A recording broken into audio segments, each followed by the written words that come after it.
Hi, and welcome back to Just One More Chapter with Emily. We've been reading through The Interpreter by Brooke Robinson, a novel that follows Ravel Lee, a London translator who is also going through the process of adopting a 6-year-old boy named Elliot from the foster care system. There is a mystery character that hasn't revealed themselves yet that has it in for Ravel, but they're stalking her and all sorts of things, and so we need to read on to figure out who this is and why they're doing what they're doing. If you have followed along, so we're starting on chapter 30. If you haven't listened up until chapter 30, this isn't the video for you, not yet. But if you have, grab your coffee, settle in, and let's get started with chapter 30 of The Interpreter. I've come this far. I need to finish the job and get back to Elliot. I'll have to ensure that German student is refused entry to court. What causes people to be ejected from the gallery? If they're found eating, taking photos, none of which I can make her do. A phone going off. Mobile devices are forbidden for members of the public. Yes, that might be something I could arrange. I push my way out of the restrooms and head to the high street. Cash machine.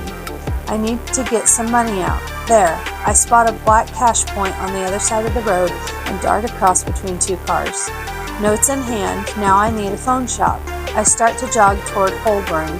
I see a Tesco Express. Supermarkets usually sell cheap phones and SIM cards, but this shop is teeming with people scouting for a cheap lunch. It will take too long. I check my watch, 25 minutes until I'm due back in court. I cross the road again and keep running along the other side. There is a Carphone warehouse down near Embankment, but even in a taxi I doubt I would get there and back in time, and they might ask me for ID. I open maps on my phone and search. Reception is weak. Come on. I will my 4G signal to grow stronger. There is a 3 mobile shop within a 5-minute walk, but they're also likely to ask for ID. I need a kiosk, one of those small mobile phone accessory shops. My map shows there is one in the other direction, but within 5 minutes on foot if I'm fast. I know from interpreting police interviews with suspected drug dealers that there's no requirement for those shops to ask for documentation. I put my phone away and start to run. Other pedestrians see my stricken face and dodge out of my way. Sorry, I mouth after almost crashing into a woman with a stroller. Then I see it. I rush into the shop and go straight to the counter. Hello, my phone was stolen. I've been mugged. I need a replacement, really quickly. Can you get me up and running with a burner phone? No need for data. My words reach him in a single breathless stream. He listens, then silently turns and selects a box from the shelf behind him. I lean on the counter and let myself rest for a moment. I spell it out to myself. I'm buying an untraceable phone with cash, which I'm going to somehow force upon a stranger. I can hardly comprehend this is really happening. When I was a child, I'd often get this sense, not quite deja vu, but a similar uncanny feeling. I'd be at school or at home, not doing anything remarkable, and I'd glance down at my arm holding my school bag or the TV remote control, and it would look foreign, as though it wasn't a part of me. My eyes would move from my limb to the rest of my body, and I couldn't quite believe that it was all under my control. It's every action my own doing. The man in front of me is opening the cardboard box. Some of me is untethered and is now drifting away, not having any part of this lunacy. This one will work straight away, will it? I ask him. He nods, but doesn't look at me. I've scared him, I think, with my urgency. He takes the phone from the plastic casing and expertly removes the back with one assured motion. I watch the man push a SIM into the slot and switch on the phone. You'll activate it for me so I can make a call now? Yes, he finally speaks. The battery is only 16%. There's a charger in the box. That's okay. That will do. 49 pounds. Okay, yes, money. I have that. I reach in my bag. I withdraw 100 pounds from the machine. I hand him the cash and watch him manipulate the buttons on the phone. Is it working? I check my watch. 12 minutes to go. It's searching for the network, he says, looking at the screen. What's my plan here? I'm going to sneak this phone into the German student's bag and then call her? I can't do that. It will be impossible for me to make a call in court without anyone noticing what I'm doing. I need the phone to make a noise, enough for the judge to hear and for ushers to toss her out. An alarm. It won't make calls yet, but what about the alarm? Will that work? Alarm? Yes, you don't even need a SIM for that. Perfect, I say, snatching the phone from his hand. I should have thought of that already. I've been wasting precious minutes. Thank you, I'm in a rush. I dart out of the shop. My fingers work all of the buttons on the phone until I figure out how to set an alarm. Then I turn the volume up to maximum. I run all the way back to the Old Bailey. I stop dead a few yards from the entrance to catch my breath and smooth down my disheveled hair. I can't go in like this and attract attention. When I'm satisfied that I look reasonable, I walk inside. Now to find her. I do a lap of the waiting area in the ladies' restroom. If the German law student doesn't show, all the better. I'll turn the phone to silent and dump it in the garbage can after court. 5 minutes until I'm due in the witness room. I hover within view of the public entrance and lean against the wall. I can't just stand here staring at everybody, so I find an old paperback in my handbag and crack its spine. Her friend appears, then red hair. My book pushes up to hide my face. Her bag is a slim satchel, flap jiggling as she walks. She joins the end of the bathroom line, and this is my chance. I breeze past, and when I reach her, my fingers nudge the flap and drop the phone inside. Oh God, I've never gone through someone's bag before or stolen anything. The woman didn't feel it, she didn't see, but someone else did. An elderly woman lurking in the corridor scowls at me. She's on the move. She's going straight to the German student, and she'll point to me. Dropped her purse, I say. I didn't want to draw attention to it. I whisper because I'm polite and discreet. The woman stops in her tracks. I'm not a thief. I'm a good Samaritan. She sees my empty hands and her face sweetens. After today, no more lies. It's time to look for my witness. My shoes stick to the floor, slowing down my walk back to court. No part of me wants to be here. I'm powerless and let my body be gathered by the flow of human traffic. I locate the witness and we are summoned back inside. In the witness box, I suck a mouthful of water and wonder how much I'd need to drink in order to drown. The noise of the room intensifies as the public gallery refills. The friend of the red-headed woman enters and settles in the front row. Sweat from the witness next to me infects my skin. Then a swish of scarlet hair. No, no, no. The German law student drops onto the bench. Is the phone still in her bag? From here, at least, she looks relaxed, and surely if she'd found mysterious contraband in her bag, she'd be freaked out. I finish all the water in my glass. I do not drown. I hold on to the seat underneath me as though I might fall off. Proceedings in court 4 recommence with questions from the prosecution. My face feels hot. I look around for a heat source, a light bearing down from the ceiling, but there's nothing. I wiggle out of a layer of clothing, a navy cardigan, as discreetly as I can. It doesn't help. The witness sits tall and confident, speaking into the microphone. I repeat his statements into English and wait for the word plate to come up. I need that bilingual law student out of the room. From the corner of my eye, I check my watch. The alarm should have gone off a minute ago. It's not going to sound. The man in the phone shop was wrong, or I didn't set it correctly, or maybe the volume is off. I should have known this wasn't going to work, and now I can't go through with it because this woman will notice my words. She'll get the judge's attention or wait until the end of the day to approach someone, and either way, I'll be exposed. There was some disagreement with Boris over the plates on the test cars. The German words bite through my thoughts. There it is. A petty argument, really, the witness continues in German, speaking into the microphone. He leans back in his chair, and now it's my turn to interpret. There was some disagreement with Boris, I repeat in English. Here's where I should say, over the doors. Will the law student notice? Then a bland chirping sound pierces the room. Court ushers bolt down the aisle. Mobile phones are not permitted in the public gallery, the judge bellows. Ushers, please remove the person responsible. The phone continues to buzz. The German student looks along her row. The offending device is obviously close by, but she can't work out where the sound is coming from. An usher takes hold of her shoulder bag, and something vibrates from within. She is guided from the room, and her friend trails behind. My eyes follow her gratefully. There is no guarantee they're the only bilingual speakers in the room, but at least my known threat has been neutralized. While the judge speaks to the gallery, I sneak a look at Christopher Ball in the dock. Now I cannot wrench my eyes away. Attempted murder is simply a murderer who could not get the job done. Am I really going to do this? Changing words in the testimony of a prosecution witness is only going to help the defense, improving the chances of this would-be killer going free. What about the victim? Apparently I don't care about justice anymore. All I've been thinking about is protecting myself and Elliot, but that victim has a family. If I change a word today and undermine this prosecution's witness, I'm standing in the way of justice. I should be caught and charged. I should go to prison. I continue looking at Christopher Ball. If my purpose today is to have Ball acquitted, why hasn't my blackmailer said that's what I need to do? Why force me to change only one word? Change the word plates into doors may not achieve their aims. And then what happens? If this attempted murderer, Ball, has been promised a not guilty verdict and he doesn't get it, he might come after me too. My arms drop to my sides and I grip hold of the seat again. Elliot falls ill at school one morning. He's sent home. I bring him here to this very court, and less than 2 months later, here I am on the brink of losing everything. I don't know who would wish this on me, who would care enough about me one way or the other.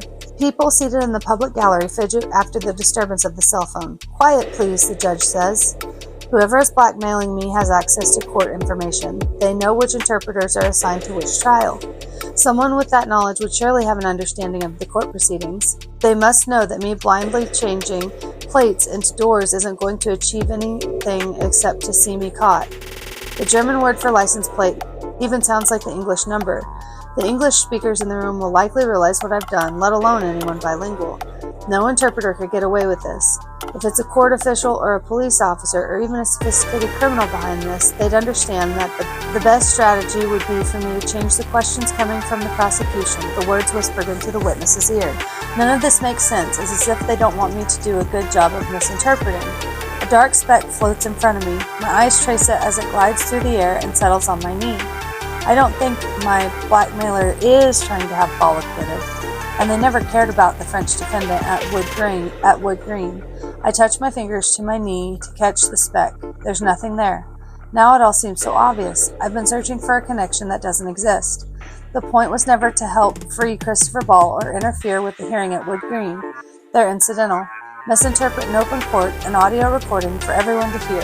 Steal another interpreter's identity. Leave a trail of evidence. The goal is me. They want me to be caught.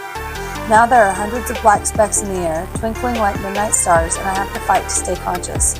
Unless that's my way out of here. My shoulder hits the floor first. I am concentrating on keeping still and press my eyes closed. Every bone in my upper body thrums with pain. I've lost track of time, but better move now or else they'll think I'm dead. I open my eyes to a ring of people gathered around me. I'm okay, I gurgle. I hear the judge say court is adjourned for the day. Someone call an ambulance. I can stand, I say. I look around the room. The public gallery is emptying out. My blackmailer could be here, having sat among the onlookers this whole time. I need to go home, I say to my circle of helpers. A barrister leans over me, releasing a puff of sweaty horsehair wig. A court usher flies into the room. The paramedics are here. I can't become trapped here. My blackmailer might be waiting to pounce, or they could have gone straight to Elliot. I don't need medical attention, I say. I'm fine. I hear protests as I sprint from the court building, turning down Old Bailey before hailing a cab on Newgate Street. I give the driver my address. When we pass Shepherd's Bush, I ask her to take a detour and get off the Westway just in case I'm being followed. No problem. I appreciate that she doesn't ask me why I want to take the slow route home. How's your morning been? Okay, I croak. How about yours? Oh, uneventful, she says. She switches on the radio and upbeat pop music begins to play. I rest my head against the seat and silently count to 10. I can do that. I can get to the end. 9, 10. Then I start again. Our friend from the prologue.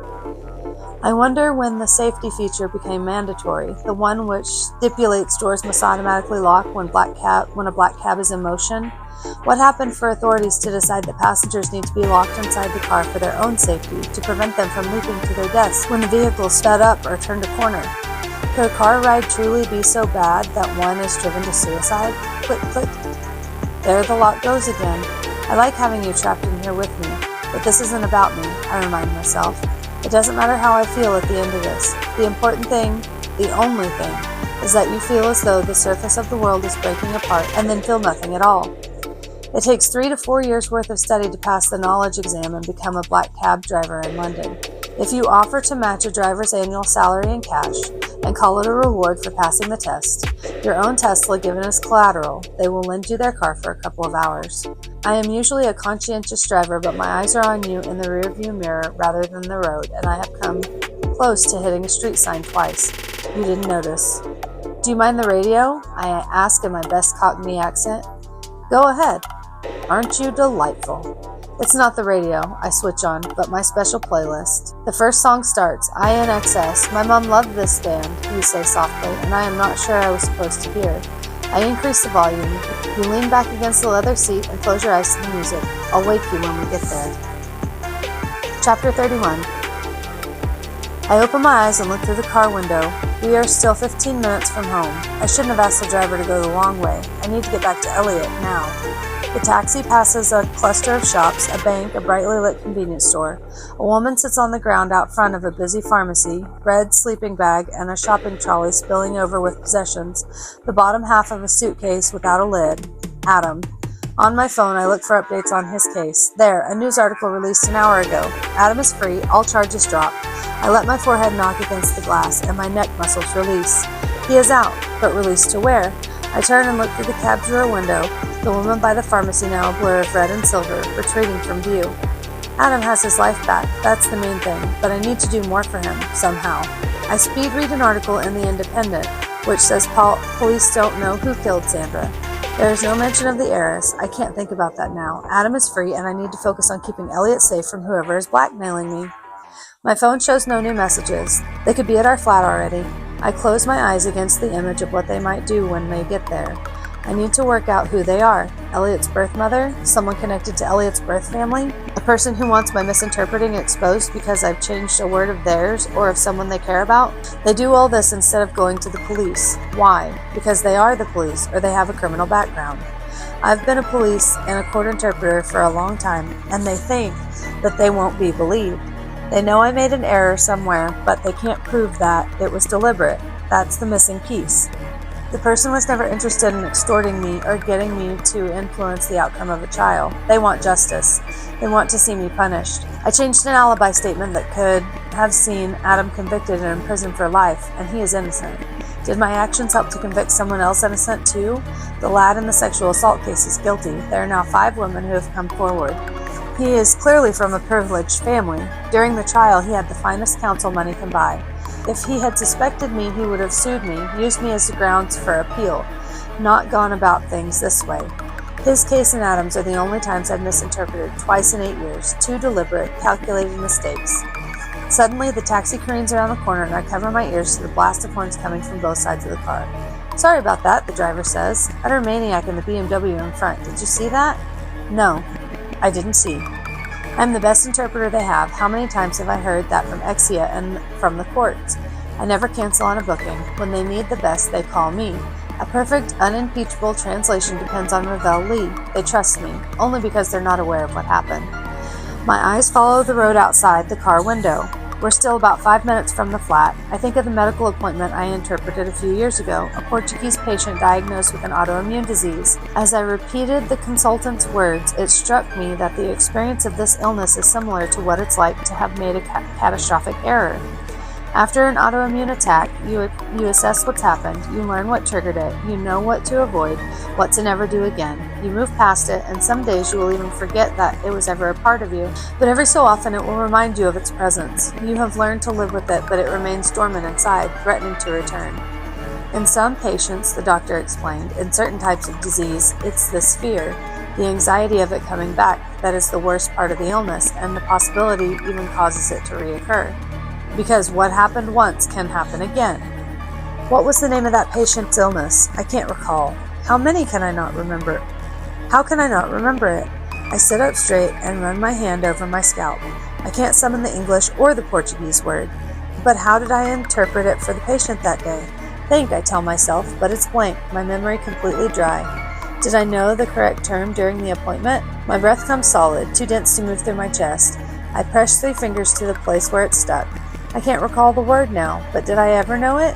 Portuguese patient, consultant, autoimmune illness. Think, I've forgotten. The mass under my clavicle expands, and I may have got the term wrong that day. I could have mistranslated the doctor or the patient's words during that appointment and so many others. Are you all right there? The driver is eyeing me in her mirror. I move my head up and down in a nod because I cannot speak.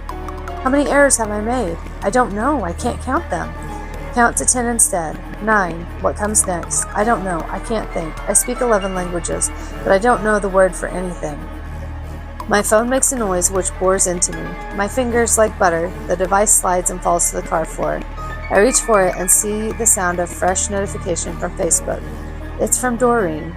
She's written back a second time. Ravel, for years now I've thought I'm being followed, watched. Not every day, but every few weeks something will happen to remind me that there's someone out there. They found me, somehow. One of the nutters who became obsessed with the case in the news, I assume. For a while I wondered if it was you. I type, "It's not me. Where are you? What exactly has been happening to make you think that someone's watching you?" I press send. Finally, the taxi pulls up to our building. I pay and take the stairs 2 at a time. Inside our neighbor's flat, Elliot is standing on a booster step at the kitchen worktop. He's okay. I pull him toward me and flour from his arm sticks to mine. "Did you have a good day?" Gurmeet says, wrestling with an egg beater in the bowl. There are cookies cooling on a rack. "Yes." I can't involve Gurmeet in this. In 10 minutes' time, Elliot and I will be gone. "We're not finished," Elliot says to me. "I don't want to go home yet." I'll leave Elliot here for another few minutes. I can pack faster without him. I should have asked the taxi to wait. I hurry to Gurmeet's balcony window and look. The car's already left. "Is everything okay?" Gurmeet says. I smile instead of answering.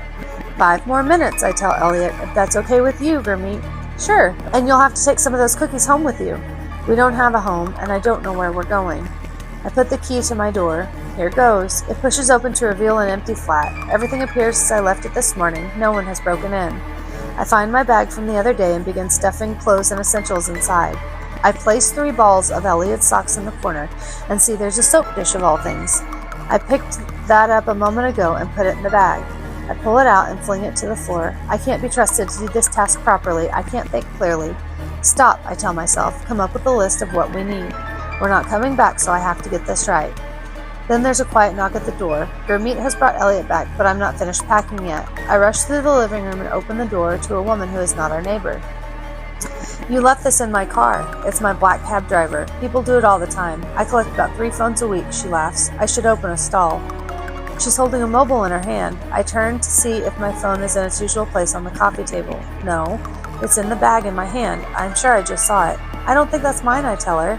How did the cab driver know which flat I'm in? She dropped me out the front, but this building is 12 stories high. I have my phone. I feel for it through the fabric of my bag. "Yours must belong to another passenger." I look up and see the phone come toward me, but she's holding something else too. It is swinging upward toward my face, and I'm still wondering how she found me when everything goes dark. And that's the end of Chapter 31. Don't forget to like, subscribe, and hit that notification bell to follow along with what happens to Ravel and Elliot and our mystery character. Thanks for being here, and I'll catch you guys on the flip side.